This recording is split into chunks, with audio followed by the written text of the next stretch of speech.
Hi guys, it's Steffi from the Novelty Corner and welcome back to my channel. Today I'm here to do a slightly different video that I haven't done before, which is to participate in one of the Booktuber Around the World's 3-in-1 videos. So Booktubers Around the World is a Goodreads group and I'll leave a link to it down below so you can check it out. Every month they choose a theme and you choose your top 3 books that fit that theme, and this month's theme happens to be top 3 trilogies. I actually had a really hard time with this, thinking about trilogies that I've actually read and completed, and I don't have all that many on my shelf. There are a couple that I was a little bit unsure about saying whether or not they were my top ones because I haven't read them in a very long time. So things that I thought about were His Dark Materials, also the original 3 books in the Magician's trilogy by Remedy Feast, but I haven't read them in a very long time, so I feel very uncomfortable saying that they're my top 3 because I read them so long ago, and even though I know I loved them back then, I haven't read them recently. Pretty much the books that I talk about are not going to be a surprise to anyone, particularly if you've been following my channel for any period of time,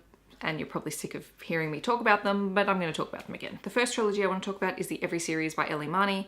This is a wonderful young adult thriller series based in Melbourne, and part of what I love about it is that it is set in my hometown. It feels very, very real and very, very based in truth, and I also love the characters. Ellie writes amazing characters and amazing romance and amazing relationships between characters. The first book is Every Breath, then Every Word, and Every Move, and I believe the US has slightly different covers to these. Essentially, it is a Sherlock Holmes retelling set in Melbourne with teenagers, and it is very, very fun. Rachel Watts has recently moved to the city. She used to live in the country, and she meets James Mycroft, who is her neighbor, and he is a very peculiar sort of 17-year-old boy who is very, very interested in mysteries and forensics and solving crimes, and she develops a relationship with him where they're quite good friends. They also have this wonderful attraction to one another, and that's pretty palpable through the whole series, and it becomes more complicated as you go on, and there is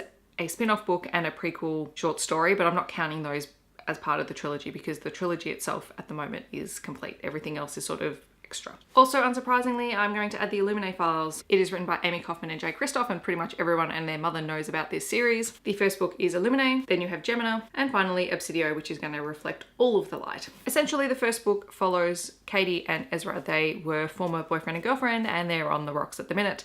And one day their planet is attacked by a rather large corporation who decides to take over the illegal mining operation happening on Carenza. A whole bunch of people escape on a couple of spaceships and try and get back to the main system so that they can report what has happened, and yet they're pursued.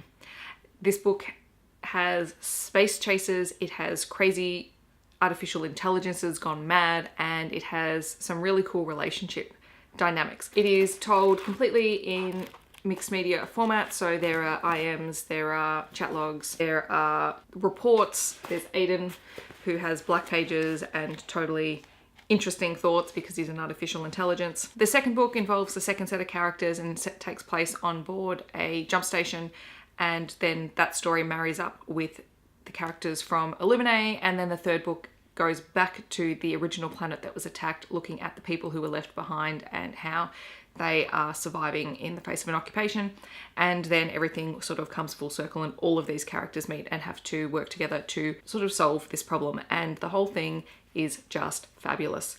Fabulous, fabulous, fabulous. I read Obsidio with the audiobook. I'm very eager at some point to go back and read Illuminae and Gemina with the audiobooks as well. I read the first 2 books without the audio and I still absolutely love them. I think it's just such a unique format to read. Now for my third series, I almost picked A Darker Shade of Magic, but I actually think another series that I've recently finished tops that, because at heart I am a sci-fi nerd and I love the moral and ethical dilemmas that can be brought up in sci-fi a lot more effectively, I think, than in fantasy. So the Themis Files. This is by Sylvain Neuvel. You have Sleeping Giants, Waking Gods, and Only Human, which has just been released. These covers are gorgeous. I love these more than I love the hardback editions, and I know the hardback editions have gorgeous designs on the covers and on the actual physical hardback and all that sort of thing, but I love these because they're shiny and I like shiny things. I also think that they're quite creepy and spooky looking covers, and I think that fits the tone because the whole idea of a little girl falling into a hole as a child and landing on a giant metal hand and then spending her life sort of unraveling the mystery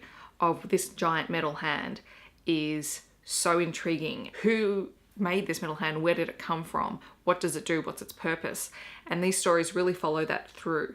And I can't say too much because I don't think that this is a series that you want to go into knowing where this hand came from. I think it's worth experiencing it. Also, point of note, very worthwhile experiencing reading the book at the same time as listening to the audiobooks, because this series is also told through interviews, conversations, and through journal entries. Not as out there as the Illumina Files formatting, but still very, very interesting. And I find that I quite like that dynamic, and I liked having the different voice actors because it's full cast audio, just like the Illumina Files. I liked having the different audios, the different voices for the different characters. I found it helped me to keep track of the characters. But yes, I love all of the sort of moral, ethical, political questions that are brought up by what happens in the Themis Files. So without saying anything else about it, I'm just going to ask you to trust me and try this series if you like science fiction. All right, can I lift this? Ta-da! Hang on, I have to go back. There we go. My top three trilogies. I should say they're all trilogies at the moment, but you know, who knows what's going to happen, and I'm not opposed to any extra books being added to any of these series. In the comments below, let me know if you've read any of these trilogies. If so, what were your thoughts on them? And let me know your top trilogy that you have read. I hope that wherever you are in the world, you're having a wonderful day, and I'll catch you guys in my next video. Thanks so much for watching. Bye guys.